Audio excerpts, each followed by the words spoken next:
বর্তমান বাংলাদেশের যে অন্তর্বর্তীকালীন সরকার ডাক্তার ইউনূস সাহেব আছে, আমি তাকে পরিষ্কার ভাষায় বলতে চাই, আমার এই বোনকে যে নির্যাতন নিপীড়ন করেছে তাকে আপনি বাংলাদেশের যে প্রশাসন আছে তাদের মাধ্যমে তাকে ধরে তাকে ফাঁসির কাছে ঝুলাইতে হবে। কথা বলেন ঠিক কিনা?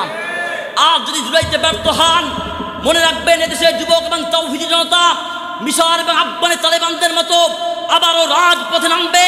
তাদের শক্তি ঠেকানোর মতো আমেরিকার নাই, ভারতের নাই, রাশিয়ার মস্কোর নাই। কথা বলেন ঠিক কিনা?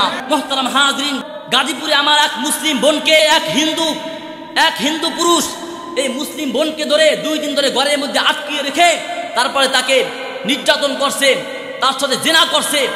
আপনারা সোশ্যাল মিডিয়াতে দেখবেন গতকালকের কাহিনী। মুহতারাম হাজরিন, এরকম কাহিনী যে আমার এই বাংলার জমিনে কতবার হয়, দিন দিন হচ্ছে, কিন্তু আমরা এই বিচার পাচ্ছি না। আমরা এই বিচার পাই? কথা বলেন পাই? সুতরাং যেহেতু আমার এই বোন, একটা বোনের কিন্তু মূল্য আছে বাজান, এক নারীর কিন্তু মূল্য আছে।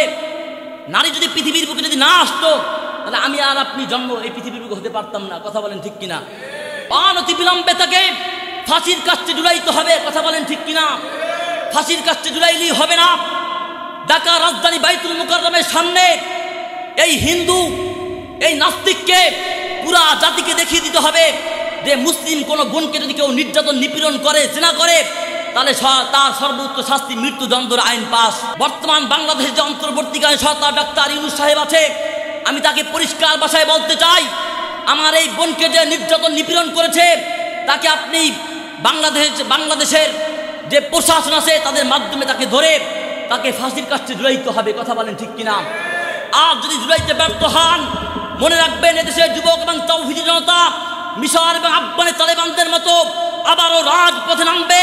তাদের শক্তি ঠেকানোর মতো আমেরিকার নাই, ভারতের নাই, রাশিয়ার মস্কোর নাই। কথা বলেন ঠিক কিনা? মুহতারাম হাজরিন।